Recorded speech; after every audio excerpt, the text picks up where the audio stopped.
Hola, ¿cómo están? Bueno, nunca pensé que a esta edad me iba a convertir en youtuber, pero celebro la herramienta, celebro la iniciativa como para poder seguir dando clases y poder hacer provechoso este ciclo lectivo 2020 que tanta complejidad nos trae, ¿no es cierto? Pero la idea ha sido muy buena de la facultad de instarnos a utilizar estos medios como para seguir dando clases.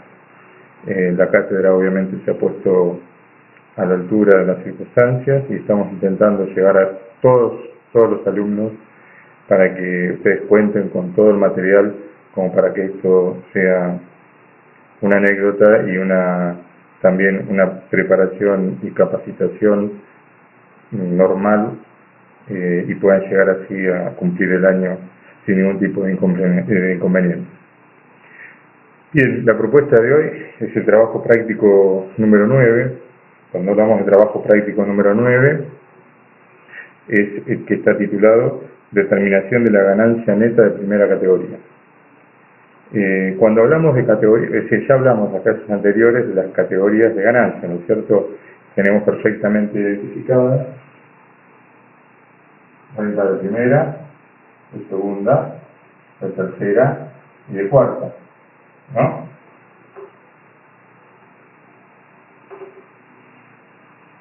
Primera, segunda, tercera y cuarta. Si hablamos de ganancia neta, ingresos de cada categoría menos gastos deducibles de cada una de ellas. Nos vamos a concentrar ahora específicamente en esta renta de primera categoría, por ahora, independientemente de que, como ya se dijo también en clases anteriores, una persona humana, una asociación indivisa, puede tener rentas de primera, de segunda, de tercera y de cuarta.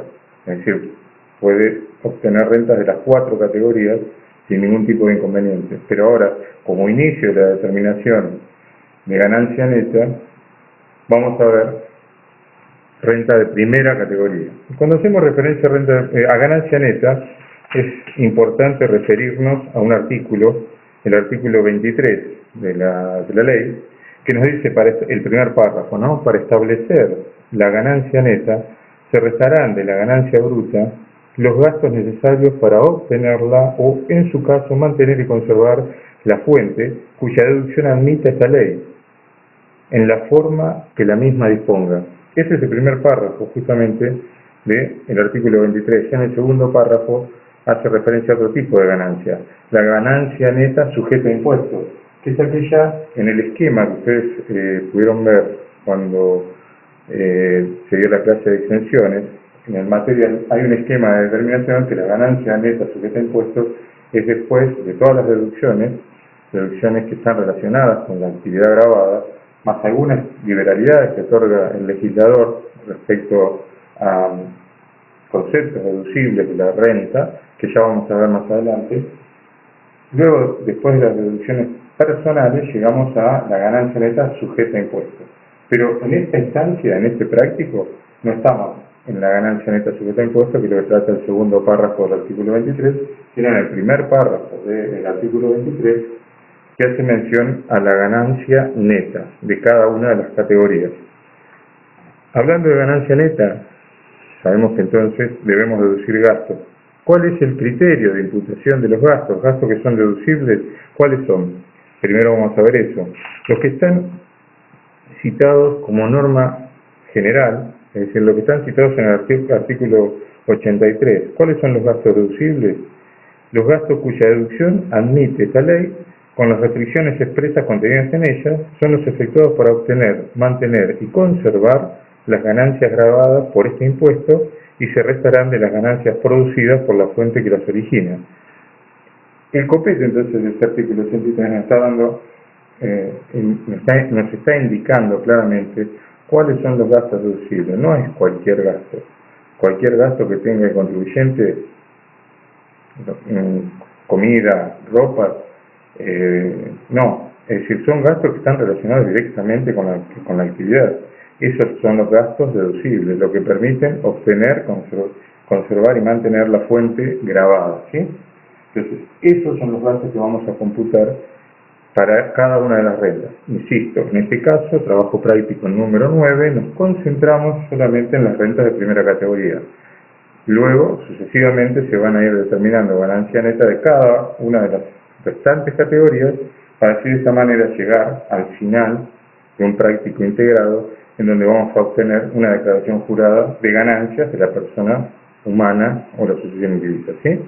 Entonces, ¿qué nos propone este práctico? Dice, determine la ganancia neta obtenida durante el periodo fiscal 2019 por el señor Gustavo Arriaga en función de las siguientes rentas y gastos. Quiere decir que tenemos al señor Gustavo Arriaga y está hablando del periodo fiscal. Ya mencionamos cuál es el periodo fiscal para la persona humana, es año calendario, del 1 de enero al 31 de diciembre. El punto 1 nos dice, es propietario de un inmueble ubicado en La Plata, cedido en locación el 1/3 del 2018 por 2 años por un valor de 16.000 pesos por mes. 16.000 pesos por mes. Este es un dato que nos aporta el trabajo práctico, dándonos un valor mensual de la renta de primera categoría, es decir, de alquiler, y cuando vamos a un valor mensual, justamente, y estamos haciendo referencia a un periodo fiscal, año calendario, no hay lugar a duda, no hay lugar a duda que vamos a tener que resolver este trabajo, este punto de trabajo práctico, haciendo la multiplicación que corresponde a 16.000 pesos por 12 meses. Pero para esto sí viene una aclaración. ¿Cuál es el criterio de imputación? Recordemos, ¿cuál es el criterio de imputación de la renta de primera categoría? El criterio de imputación de la renta de primera categoría es por el devengado, ¿no es cierto? Devengado, segunda percibido, tercera devengado, cuarta percibido. Bien, como nos concentramos en este tipo de rentas, el principio entonces de liquidación y de imputación de la ganancia y de los gastos es por devengado. Esto que digo de los gastos, sigue sobre lo principal, las disposiciones están en el artículo 24, segundo párrafo posterior al inciso B, donde dice las disposiciones precedentes sobre imputación de la ganancia se aplicarán correlativamente para la imputación de los gastos salvo disposiciones en contrario. Los gastos no imputables a una determinada fuente de ganancia se deducirán en el ejercicio en que se pague. Entonces, principio general del ingreso devengado, principio general del gasto sigue el mismo criterio, es decir, también devengado. Bien, en el punto 2 vamos a leer todo el enunciado y después empezamos a resolverlo, ¿sí? ¿Estamos de acuerdo? El punto 2 dice, el contrato de locación incluye el alquiler de muebles por un valor mensual de 2.000 pesos. Dichos muebles fueron adquiridos en enero de 2014 por un valor de 80.000 pesos. Acá hay un dato que ustedes tienen que tener en cuenta, indudablemente, y son importantes, es decir, es muy importante la lectura atenta del enunciado del práctico. Porque esto también ocurre en los parciales. Uno tiene que estar atento al enunciado porque una coma, un punto, una palabra puede modificar el criterio de resolución o la solución propiamente dicha. Acá el dato que nos está dando es cuándo fueron adquiridos esos bienes muebles. Y obviamente este dato es de utilidad, sí, es de mucha utilidad porque nos sirve para imputar un gasto. ¿Cuál es el gasto principal de un bien mueble o de un inmueble? El primer concepto que se nos viene a la mente por la formación contable que tenemos es el de amortización, y tal cual. Es decir, la fecha de adquisición, tanto para un bien inmueble como para un bien mueble amortizable, es importante porque nos permite hacer el cálculo de la amortización, que luego va a ser un gasto deducible. Ya lo vamos a ver más adelante. 3. Al 31 de diciembre no se había cobrado dicho mes correspondiente al inmueble y a los bienes muebles.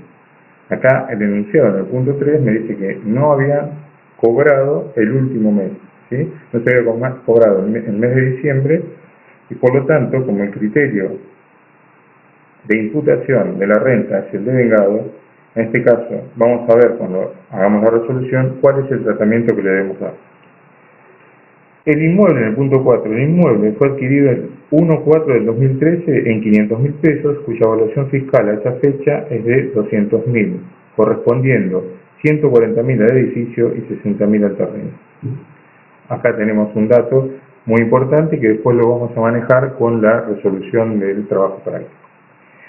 5. Durante el periodo 2019 afrontó los siguientes gastos: tasas varias, 16.800, intereses punitorios por mora de pago.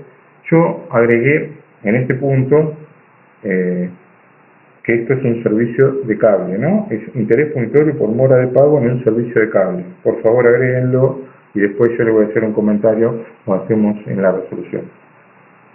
Gastos de mantenimiento del inmueble con comprobante, 10.500, y un total entonces de gasto de 30.300, 16.800 el primero, 3.000 el segundo y 10.500 el gasto de mantenimiento del inmueble con comprobante, hacen un total de 30.300. Y como última aclaración, dice: en el periodo 2016, el propietario optó por la deducción de gastos de mantenimiento reales. Bien, acá termina el enunciado del caso 1, del trabajo práctico número 9. Entonces vamos a comenzar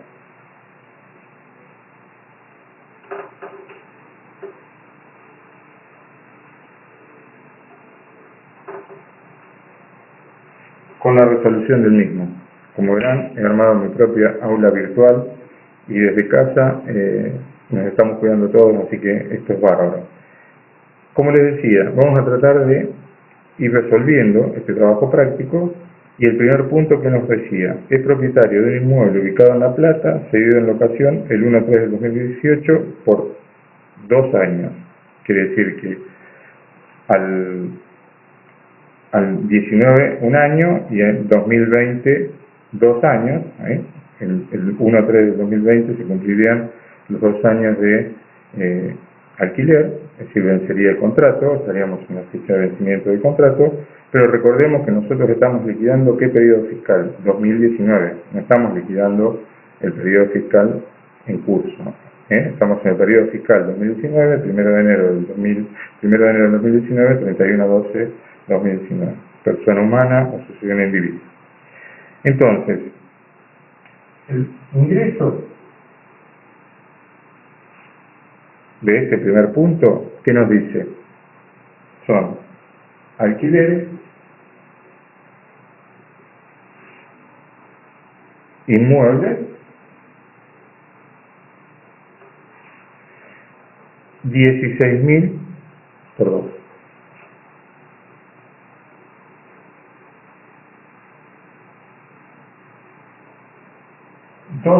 ¿Por qué? Si ustedes me dicen, pero recuerda, profesor, que decía el enunciado que el último mes estaba en pago. No, justamente, como el principio de la renta de primera categoría es el devengado, multiplico por la cantidad de meses. Después vamos a ver en la liquidación final, es decir, en la integral de todas las categorías, y cuando hagamos realmente una declaración jurada, qué pasa con ese mes impago, ¿sí? ¿Qué pasa con ese mes impago? Lo vamos a ver, va a formar parte de un crédito, pero ya vamos a ver dónde se ubica, en qué efecto tiene sobre la declaración jurada. Por ahora, el dato es principio de lo devengado, por lo tanto debo liquidar la totalidad de los periodos del periodo fiscal, valga la redundancia, y entonces son 12 meses. 16.000 por 12 nos da 192.000. ¿Sí? 16.000 por 12, 192.000 pesos de renta de primera categoría. Espero que se vea bien, perdonen las limitaciones, pero espero que se vea bien, y después, si no, estaremos en contacto. 192.000 pesos, insisto, sería la renta de primera categoría. Cuando hablamos de renta de primera categoría, tenemos que justamente dirigirnos al artículo 44. ¿Y dónde encontramos esto que acabamos de resolver de esta manera? Justamente en el inciso A del artículo 44. Pero es bueno leer el copete del artículo 44 cuando nos dice: en tanto no corresponde a incluirlas en el artículo 53 de esta ley, en tanto no corresponde a incluirlas en el artículo 53 de la ley, recuerden que el artículo 53 se renta de tercera categoría. Entonces me dice claramente el legislador: siempre y cuando no corresponda su inclusión en renta de tercera, serán rentas de primera, constituyen, dice así, sigo leyendo el artículo, ¿no? Constituyen ganancias de la primera categoría y deben ser declaradas por el propietario de los bienes raíces respectivos a el producido en dinero o en especie de la locación de inmuebles urbanos y rurales. Es decir, ya sabemos que son inmuebles urbanos y inmuebles rurales. Ahora hay una palabra que me interesa comentarles, habla de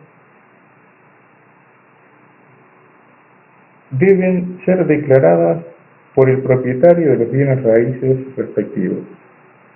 Y acá la palabra propietario, que indica el legislador, tiene una connotación, obviamente, que podría ser limitante, si nosotros entendemos por propietario todo aquel titular del inmueble, ¿no es cierto? El titular de la nueva propiedad, es decir, aquel que ya se encuentra registrado la transmisión de dominio en el registro de propiedad de inmueble. Quiere decir que ya estaría la escritura hecha. ¿Esto es así? En realidad no es así. En realidad quien tenga el usufructo puede ser un sujeto que hizo la transmisión de la nueva propiedad reservándose el usufructo, también se encuentra alcanzado por usufructuar este inmueble, también se encuentra alcanzado como contribuyente por la renta obtenida por renta de primera categoría, ¿sí? Entonces, eso, ¿dónde lo podemos encontrar? En el decreto reglamentario, fíjense, en el artículo 114, cuando habla de inmuebles adquiridos en el transcurso del año fiscal, dice que los contribuyentes que adquieran inmuebles urbanos o rurales en un año fiscal determinado deberán declarar sus resultados considerando las ganancias brutas y las deducciones pertinentes, artículos 110 y 111, respectivamente, del reglamento, desde la fecha en que han entrado en posesión de estos, aun cuando no se hubiere celebrado la escritura traslativa de dominio, o desde la fecha de finalización de la construcción en su casa. Entonces, la palabra propietario, que el legislador se ha encargado de dejar plasmado en el texto de la ley, se ve un poquito ampliada cuando vamos al decreto reglamentario en cuanto al alcance. ¿Está claro? Pero entonces no es solamente el propietario, el titular de la nueva propiedad, sino que aquel que tiene el usufructo del inmueble también queda alcanzado y debe declarar renta de primera categoría. Bien, entonces, como decíamos, inciso A, inciso A del artículo 44 de la ley. En el artículo 44 también encontramos que en el inciso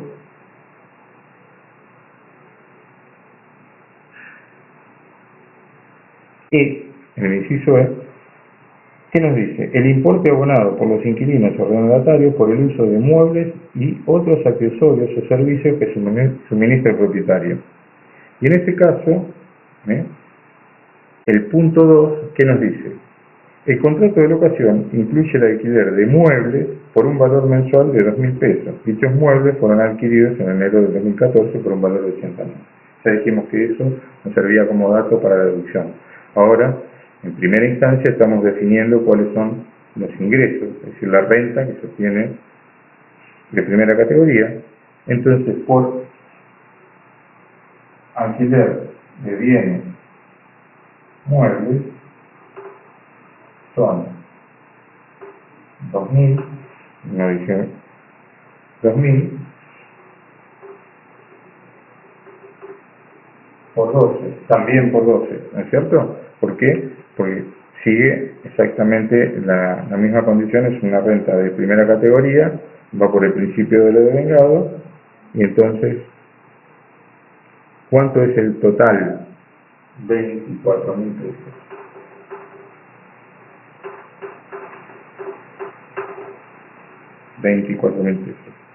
El punto 3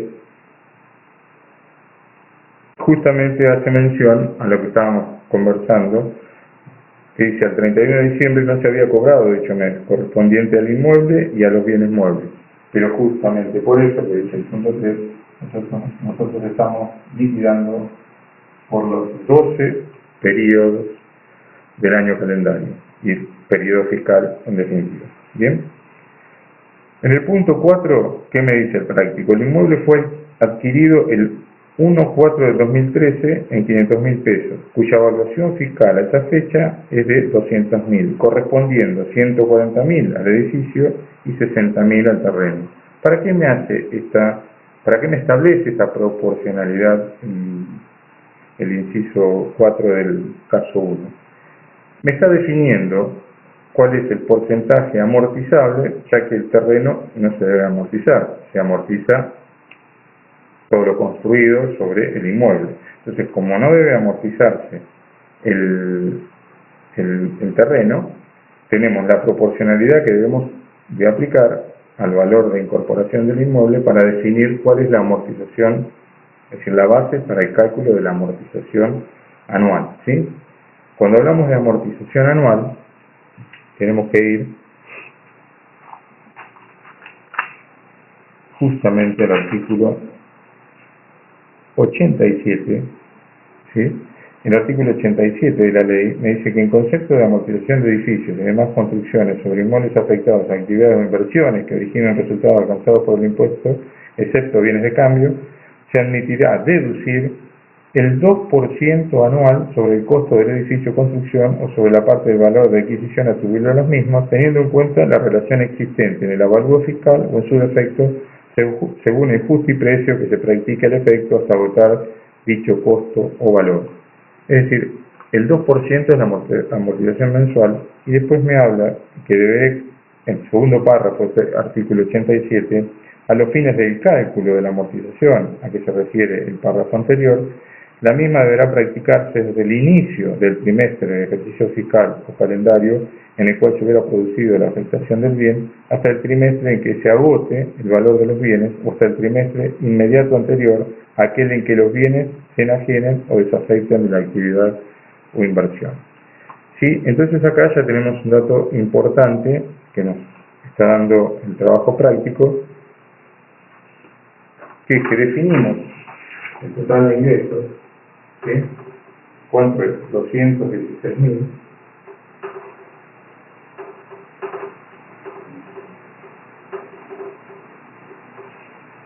Este es el total de ingresos. Y ahora, ¿qué tenemos que trabajar? Debemos trabajar con los costos necesarios para definir que la ganancia neta de primera categoría, ¿sí? La ganancia neta de primera categoría, que insisto, no es la ganancia neta sujeta a impuesto, todavía falta un recorrido mucho más amplio. Estamos iniciando con la imputación de los distintos tipos de rentas, imputación de ingresos y gastos. Entonces acá, insisto, este es el total de ingresos obtenidos por primera categoría. 216.000 me indica la resolución del práctico. ¿Y cuál es el primer gasto que voy a deducir? El primer gasto deducible es la amortización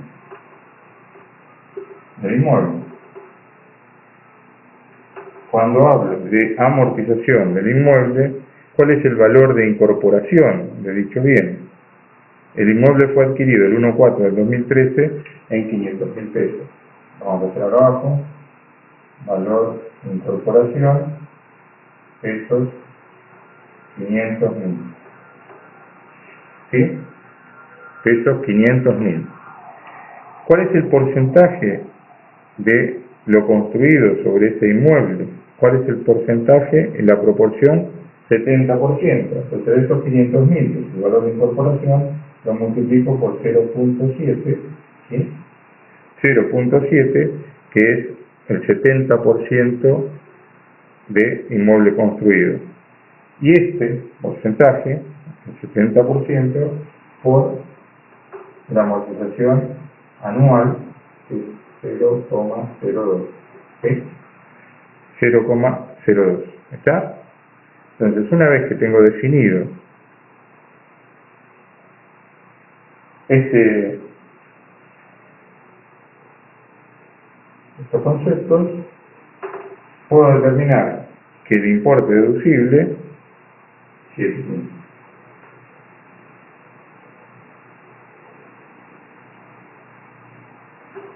Importe deducible, 7.000. ¿Bien? Se ve, no sé si se llega a ver claramente.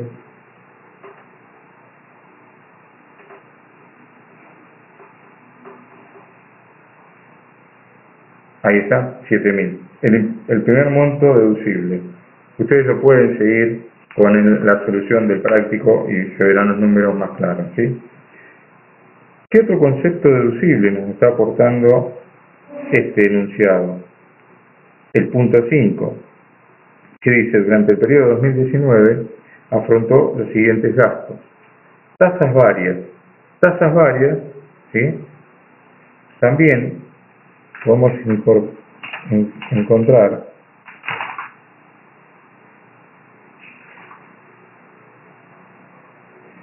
deducciones en el artículo 86, deducciones especiales a categoría primera, segunda, tercera y cuarta. ¿Y qué nos dice?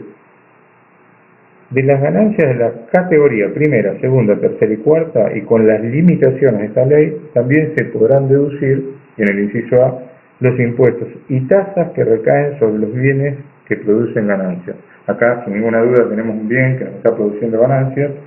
Entonces, estas tasas varias por 16.800, por aplicación de este artículo justamente 86, inciso A, nos permite hacer la deducción. Por lo tanto, tasas, dije 16.800.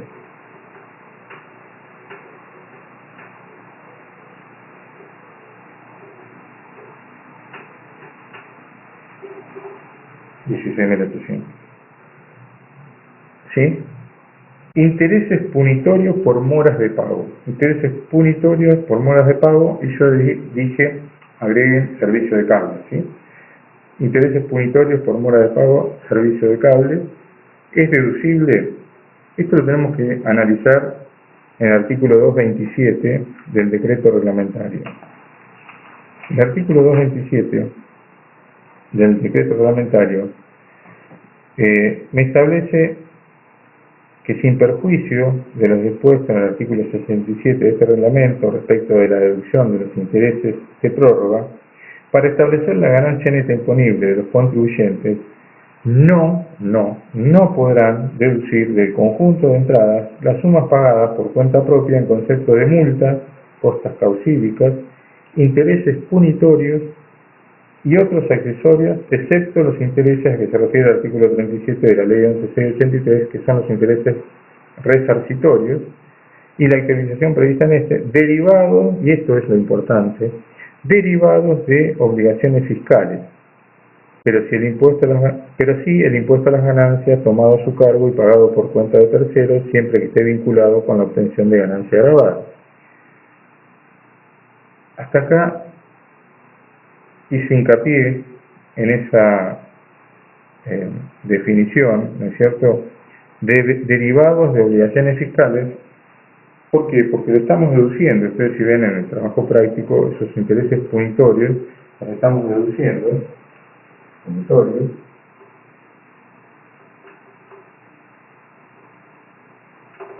y para ser deducibles estos intereses punitorios no deben ser justamente producto de obligaciones fiscales, porque si fueran producto de obligaciones fiscales no tendríamos la posibilidad de deducirlo. ¿Está claro? La 27430 agrega en el último párrafo otros conceptos. Tampoco son deducibles las multas, sanciones administrativas, disciplinarias y penales aplicadas entre otros organismos o autoridades por el banco, entre otros, es decir, es claro, no es taxativa, sino anunciativa la norma, entre otros, dice, organismos y autoridades por el Banco Central de la República Argentina, la Unidad de Información Financiera, organismos descentralizados en el ámbito de la Secretaría de Finanzas del Ministerio de Hacienda, la Comisión Nacional de Valores. Bueno, define distintos tipos de organismos y entidades que pueden establecer penalidades, multas, intereses punitorios y demás sobre determinados contribuyentes que no van a poder ser deducidos en la declaración jurada como renta neta de la declaración jurada que presente el contribuyente. Entonces, en este caso, para que esos punitorios puedan ser definidos como deducibles dentro de la declaración jurada, hice agregar esta aclaración que los intereses punitorios por mora de pago corresponden al servicio por cable.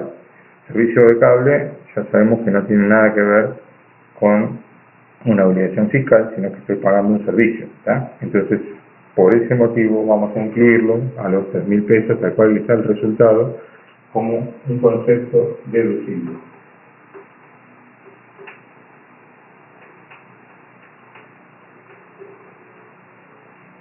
Este silencio abrumador que me produce estar hablando a la cámara realmente contrarresta con mi manera de dar las clases cuando trato de escuchar las voces de ustedes, la opinión, y la verdad que se hace extremadamente entretenido. Espero que esto, que es un ensayo, pero también indudablemente para mí estar dictando clases de esta forma es una apuesta, les permita a ustedes sin ningún inconveniente seguir adelante con el ciclo lectivo.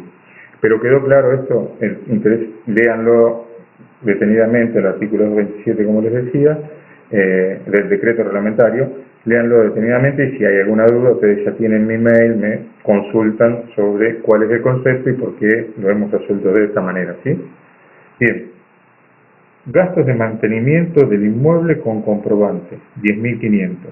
Esto, gasto de mantenimiento de inmueble por 10.500, tiene una correlación directa con la aclaración que dice: en el periodo 2016 el propietario optó por la deducción de gastos de mantenimiento reales, ¿sí? Y acá es necesario que hagamos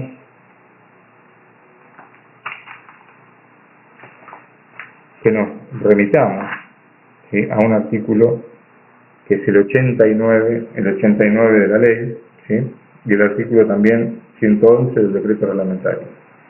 Es fundamental para que entendamos que a opción del contribuyente está la posibilidad de la deducción de la renta de primera categoría del gasto por mantenimiento, ya sea con comprobantes, gastos reales, o a través de un cálculo que sería un gasto presunto, ¿sí? Cuando hablamos de gasto presunto, es una presunción que permite la ley, pero esto en este caso son gastos presuntos que establece un porcentual sobre el total de ingresos, ¿sí? Y en el artículo 89 está claro cuando dice: de los beneficios incluidos en la primera categoría se podrán deducir también los gastos de mantenimiento del inmueble. A este fin, también los gastos de mantenimiento, a este fin los contribuyentes deberán optar, sí, claramente lo dice el legislador, es optativo, para los inmuebles urbanos, y acá también es claro el legislador cuando dice gastos, si puedo optar, siempre y cuando sea un inmueble urbano. Si es un inmueble rural, no tengo la posibilidad de aplicar este artículo, por alguno de los siguientes procedimientos: A. Deducción de gastos reales en base a comprobante. Deducción de los gastos presuntos que resulten de aplicar el coeficiente del 5% sobre la renta bruta del inmueble, porcentaje que involucra los gastos de mantenimiento por todo concepto, reparaciones, gastos de administración, primas de seguro, etc. El otro párrafo de este mismo artículo es clarísimo también cuando dice: adoptado un procedimiento, el mismo deberá aplicarse a todos los inmuebles que posea el contribuyente y no podrá ser variado por el término de 5 años contados del periodo inclusive en que se hubiese hecho la opción. Entonces, adoptado un criterio, lo tengo que aplicar a todos los inmuebles. No puedo decir: este tipo de inmueble lo trato de esta manera, este otro inmueble lo trato de otra manera, ¿sí? Un inmueble que tengo en nuestro país, renta de fuente argentina, ¿sí?, renta de fuente argentina con un concepto de opción, y el que obtengo renta de fuente extranjera, un inmueble ubicado en Punta del Este, le doy un tratamiento distinto. A este lo trato como renta presunta. No. Una vez que adopté un criterio, tanto para el inmueble que me genera renta de fuente argentina como para el inmueble que me genera renta de fuente extranjera, debo darle el mismo tratamiento, ¿sí? Esto es lo que me está diciendo el artículo 89 en su segundo párrafo. Entonces, ¿cuál es la relación que tiene con este caso 1 del trabajo práctico número 9? justamente habla de gastos de mantenimiento del inmueble con comprobante 10.500, ¿sí? 10.500. ¿Y qué me dice debajo? En el periodo de 2016, el propietario optó por reducción de gastos de mantenimiento reales. Por lo tanto, si optó por el gasto, la deducción de gastos de mantenimiento real, es decir, con comprobante, en este caso, en el 2016, por 5 años debe mantener, estamos dentro del periodo en el cual el contribuyente debe mantener el criterio, entonces no tengo otra opción que imputar los 10.500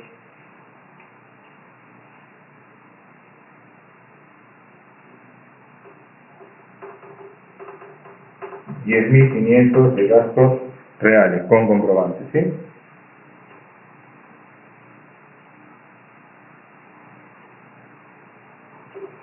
$10.500. ¿Y qué nos queda? ¿Qué nos queda como concepto deducible? Concepto deducible, si teníamos renta del alquiler de inmuebles y renta de los bienes muebles, ya restamos la amortización de inmuebles, nos queda como un concepto deducible la amortización de los bienes muebles, ¿sí? Amortización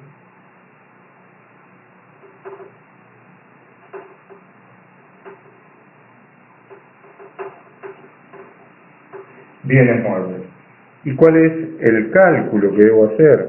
¿Cuál es el cálculo de el valor de incorporación? ¿Cuánto fue? 80.000 por 0,10, que es el porcentaje de amortización estimado por la Administración Federal para bienes muebles, independientemente de que cualquier otro criterio que se encuentre razonablemente fundado también podrá ser aplicado. Este es un estándar 0,10 para bienes muebles amortizables que establece la propia Administración Federal de Ingresos Públicos, y entonces nos da un valor de 8.000 deducible para ese periodo, ¿sí? Bien, en definitiva, espero que se vea, está viendo poco, en definitiva estamos en un resultado neto, una renta neta de primera categoría, para este caso 1, de 170.700.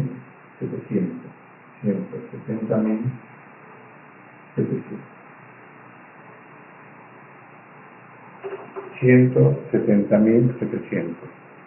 Este es el resultado en la renta neta de primera categoría, que en el esquema que ustedes tienen en la clase, que estuvieron en la clase de extensiones, en ese esquema, obviamente, insisto, que estamos recién en el inicio de la declaración jurada, donde incorporamos las rentas del sujeto, que pueden ser todas de primera, únicamente renta de primera, o podría tener dos o tres categorías, o las 4 en forma concurrente. Bien, esta sería, insisto, renta neta. Ingresos, primero hago el cálculo de los ingresos y luego paso a hacer las deducciones admitidas por ley, siempre insisto, que son gastos que están relacionados con la renta gravada, y en consecuencia entonces llegamos a la ganancia neta. Insisto, esto es ganancia neta